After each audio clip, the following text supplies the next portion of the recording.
Hello everyone, welcome back to our YouTube channel Devbhoomi study junction. तो आज हम जो उत्तराखंड लोक सेवा आयोग द्वारा जो नोटिफिकेशन जारी किया गया है तो उसके बारे में बात करेंगे कि इसमें कितनी सीट्स हैं और कब तक इसकी फॉर्म फिलिंग की डेट है और क्या सिलेबस है। इसमें हम डिस्कस करेंगे, तो आप इस पूरे वीडियो के साथ बने रहिएगा।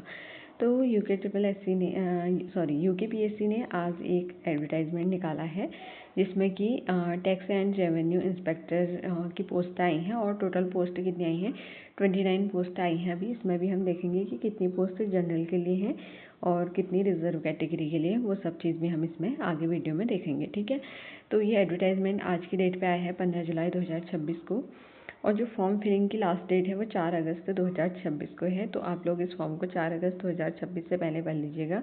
और इसमें जो आवेदन शुल्क जमा करने की जो लास्ट डेट है वो भी 4 अगस्त को ही है।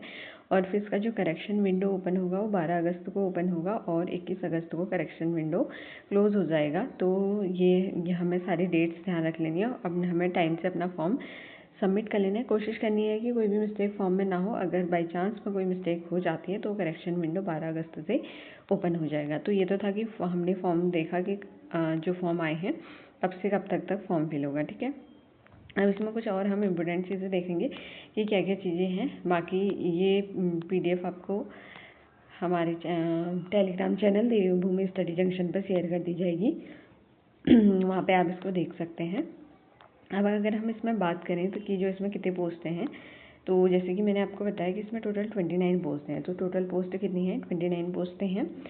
और इसमें अनुसूचित जाति की 4 पोस्टें हैं, जिसमें एक पोस्ट उत्तराखंड तो अनुसूचित जाति की पोस्टें हैं। यहाँ पे रिक्त पद है अनुसूचित जाति के 4, जिसमें से उत्तराखंड महिला की है 1 और राज्य आंदोलनकारी आश्रित वाली 1 है। ठीक है, इसी तरह अनुसूचित जाति की इसमें 1 पोस्ट है, बाकी इसमें उत्तराखंड महिला के लिए पोस्ट नहीं है। और अन्य पिछड़ा वर्ग की हैं 5 पोस्टें हैं टोटल, और जिसमें से जो 2 पोस्टें हैं वो उत्तराखंड महिला की हैं इसमें। और इसमें दिव्यांग के लिए कोई भी पोस्ट नहीं है, यहाँ पे दिया है। और EWS, तो जो EWS के लिए इसमें पोस्टें हैं वो देखेंगे हम। EWS के लिए इसमें टोटल 4 पोस्टें हैं और उसमें से 1 पोस्ट जो है वो वुमेंस के लिए है। ठीक है, तो EWS की कितनी पोस्टें हैं, 4। और अगर हम बात करें अनरिजर्व कैटेगरी की, तो यहाँ पे 15 पोस्टें हैं और उसमें से 5 पोस्ट किसकी हैं, 5 पोस्ट उत्तराखंड महिला की हैं, 1 कुशल खिलाड़ी की है क्योंकि खिलाड़ी को रिजर्वेशन मिलता है, और 1 उत्तराखंड आंदोलनकारी की है, राज्य आंदोलनकारी की है 1 पोस्ट। ठीक है, तो जो अगर हम इसमें देखें तो जो टोटल पोस्ट हो गई हैं वो कितनी हो गई हैं, 29 पोस्ट हो गई हैं। इसमें कितनी पोस्ट आई हैं, टोटल 29 पोस्ट आई हुई हैं। और उत्तराखंड महिला की ओवरऑल बात करें सभी कैटेगरी में तो 9 पोस्ट हो गई हैं, और कुशल खिलाड़ी की 1 ही है और राज्य आंदोलनकारी की 2 हैं, क्योंकि 1 अनारक्षित श्रेणी में है और 1 SC में है। ठीक है, तो टोटल पोस्ट 29 है। तो आप लोग इस फॉर्म को फिल कर सकते हैं। बाकी अगर हम इसमें देखें कि इसके लिए क्या क्वालिफ़िकेशन मांगी गई है तो वो भी हम इसमें डिस्कस कर लेते हैं। तो इसमें जो और ये जो जॉब है लेवल 5 की जॉब है, काफ़ी अच्छी जॉब है। और इसमें जो क्वालिफ़िकेशन मांगी गई है, ग्रेजुएशन मांगा गया है। ठीक है, तो इसमें UG मांगा गया है आपसे। इसकी क्वालिफ़िकेशन क्या है, UG मांगा गया है। तो अगर आपके पास UG है, आप ग्रेजुएशन किए हुए हैं, तो आप इस फॉर्म को फिल कर सकते हैं। जो कि अनिवार्य शैक्षिक अर्हता है वही इम्पोर्टेंट होती है। अधिमानी शैक्षिक अर्हता आप लोग देख सकते हैं, तो उनको इसका एक्स्ट्रा ग्रेडिंग पॉइंट मिलता है जिनके पास ये अधिमानी अर्हता होता है। ठीक है, अब हम इसमें बाकी अगर देखें, अनिवार्य शैक्षिक अर्हता हम देख चुके हैं। अब बात कर लेते हैं हम इसके एग्ज़ाम पैटर्न पे। हाँ, एक एज पे बात कर लेते हैं। तो इसकी न्यूनतम आयु है 21 वर्ष और अधिकतम आयु है 42 वर्ष। तो जो 21 वर्ष की आयु पूर्ण कर चुका है वो भर सकता है, और मोस्टली और 42 वर्ष तक। 21 वर्ष से छोटा वाला भी इस फॉर्म को फिल नहीं कर सकता है। और 42 एज, जिसकी 42 से ज़्यादा एज हो चुकी है, वो भी इस फॉर्म को फिल नहीं कर सकता है। और जो आयु की गणना है वो 1 जुलाई 2026 के बेस पे हो रही है।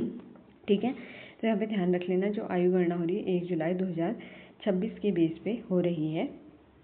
और जो आयु सीमा में भी जो छूट है वो दी गई है, जो पहले से ही जो चला रहा है रिजर्वेशन, उसके बेसिस पे। अब हम सीधे से इसके सिलेबस पे डिस्कस कर लेते हैं कि एग्ज़ाम पैटर्न क्या है और ये जो रिजर्वेशन है उसका दिया गया है इसमें, तो आप इसको देख लेना। मैं इस PDF को टेलीग्राम चैनल में शेयर कर दूँगी, यहाँ पे ये दिया हुआ है, तो आप इसको भी देख लीजिएगा। अब देखते हैं, हम बात करते हैं इसके सिलेबस की कि इसका सिलेबस क्या है, एग्ज़ाम पैटर्न क्या रहेगा, क्योंकि सब इसमें दिया गया है। अगर हम बात करें एग्ज़ाम फ़ीस की, देख लेते हैं यहाँ पे हम पहले। तो एग्ज़ाम फ़ीस 150 है, कुछ प्रोसेसिंग टैक्स के साथ 166 समथिंग हो जा रहा है। और जो उत्तराखंड के अनाथ बच्चे हैं और शारीरिक रूप से दिव्यांग हैं उनके लिए इसमें कोई भी शुल्क नहीं रखा गया है। हाँ, दिव्यांग के लिए जो प्रोसेसिंग टैक्स है वो रखा गया है, लेकिन उत्तराखंड के अनाथ बच्चों के लिए इसमें कोई भी शुल्क नहीं रखा गया है। तो इसमें कोई बहुत ज़्यादा फीस नहीं है, 150 रुपये है सभी के लिए, ठीक है। हम बात करेंगे इसके सिलेबस की, और ये उसकी UKPSC की साइट है जिस पे जाके आप अपना फॉर्म फिल कर सकते हैं। अब हम इसमें 2 पेपर होने हैं, और तो इसमें हमारे 2 पेपर हैं, और जो पेपर हैं वो ऑब्जेक्टिव बेस ही हैं, डिस्क्रिप्टिव एग्ज़ाम नहीं है।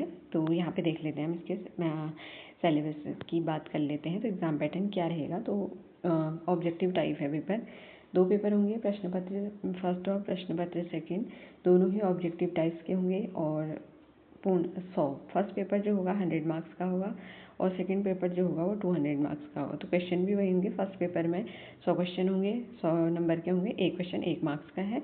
और सेकंड पेपर में 200 क्वेश्चन होंगे, 200 मार्क्स के होंगे, और इसके लिए 3 घंटे मिलेंगे, फर्स्ट पेपर के लिए 2 घंटे मिलेंगे। बिल्कुल नेगेटिव मार्किंग सभी एग्जाम्स में होती है, तो नेगेटिव मार्किंग इसमें रहेगी, 1/4 की नेगेटिव मार्किंग है। अब हम देख लेते हैं इसका सिलेबस क्या है, जो कि साथ में ही दिया गया है हमें। ये यहाँ पे इंग्लिश में दिया गया है। अब ये हिंदी का सिलेबस दिया है, क्योंकि जो फर्स्ट इसमें ये हमने जो देखा था अभी, जो फर्स्ट है, फर्स्ट प्रश्न पत्र तो सामान्य हिंदी का है, और सेकंड वाला सामान्य अध्ययन का है। तो जो 100 क्वेश्चन है, मीन्स कि जो 100 नंबर का है वो हिंदी ही है। तो यहाँ पे देख लीजिए कि हिंदी का कितना इंपॉर्टेंट रोल है। तो पूरा हिंदी का इसमें सिलेबस दिया है, और इस पर अच्छी बात ये है कि ये भी मेंशन किया गया है कि किस में से कितने नंबर का है। जैसे हिंदी वर्ण विचार वाले टॉपिक से 15 नंबर का मिलेगा, और इसी तरह से अगर हम वाक्यांश के लिए एक शब्द के लिए 5 नंबर का मिलेगा, और संज्ञा सर्वनाम 15। तो इस तरह से पूरा डिस्ट्रीब्यूशन दिया गया है। तो इसके अकॉर्डिंग अगर हम तैयारी करते हैं तो हम हिंदी में काफ़ी अच्छा स्कोर इसमें कर सकते हैं। तो हिंदी है, पूरे 100 मार्क्स की हिंदी ही है। तो हिंदी का इतना इंपॉर्टेंट रोल है इसमें, जो कि काफ़ी इंपॉर्टेंट रोल रहेगा, ठीक है। अगर हम बात करें जो सामान्य अध्ययन है उसमें क्या क्या है, तो सामान्य अध्ययन में देखो, अंतर्राष्ट्रीय एवं राष्ट्रीय राज्य के महत्व की घटनाएं आएंगी 20 नंबर का, खेलकूद से आएगा 10 नंबर का, भारत का इतिहास आएगा 15 नंबर का, संविधान से आएगा 15 नंबर का। अगर हम इस वाले पोर्शन में देखेंगे तो सभी कवर रहेगा, और डिस्ट्रीब्यूशन किया गया है कि किससे कितने मार्क्स का आएगा। और भारत की राज्य व्यवस्था से 10 नंबर का आएगा, भारत का भूगोल है 15 नंबर का, और सामान्य विज्ञान आएगा 20 नंबर का। भारतीय कृषि से रिलेटेड क्वेश्चन पूछे जाएंगे, जिसमें हरित क्रांति, श्वेत क्रांति, मृदा स्वास्थ्य सुधार से रिलेटेड क्वेश्चन होंगे 10 नंबर के। शहरीकरण के विविध आयाम से हैं 20 क्वेश्चन इसमें पूछे जाएंगे। और बाकी उत्तराखंड का इतिहास, 10 क्वेश्चन उत्तराखंड के इतिहास के भी आएंगे। उत्तराखंड का भी अलग अलग डिवाइड कर रखा है, इतिहास से 10 क्वेश्चन आएंगे। उत्तराखंड की संस्कृति, धर्म, जाति, जनजाति, वेशभूषा, संस्कृति, परंपरा, आभूषण से रिलेटेड 10 क्वेश्चन आएंगे। उत्तराखंड के भूगोल से 10 क्वेश्चन आएंगे। और अगर हम बात करें तो उत्तराखंड की आर्थिक एवं राजनीतिक से 15 क्वेश्चन हैं, और उत्तराखंड के आर्थिक एवं प्राकृतिक संसाधन से 10 क्वेश्चन है।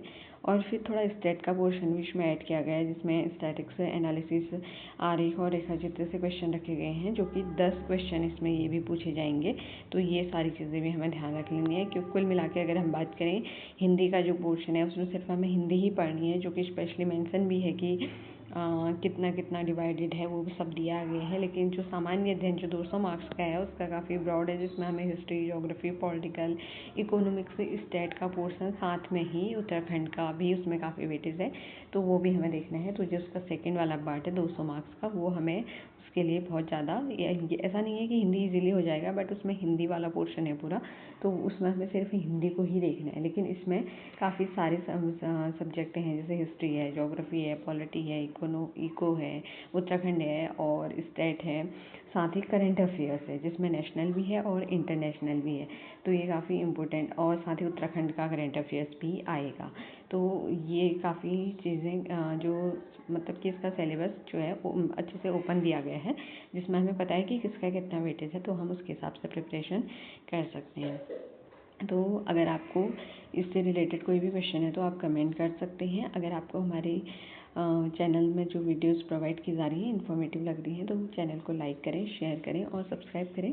साथ ही अपने दोस्तों के साथ भी शेयर करें, और इसी तरह की इन्फॉर्मेशन के लिए आप हमारे Telegram channel Devbhoomi study junction को ज्वाइन कर सकते हैं, जिसमें आपको क्लासेस भी प्रोवाइड की जा रही हैं और साथ ही इस जो भी नोटिफिकेशन आते हैं उसकी भी इन्फॉर्मेशन प्रोवाइड की जाती है।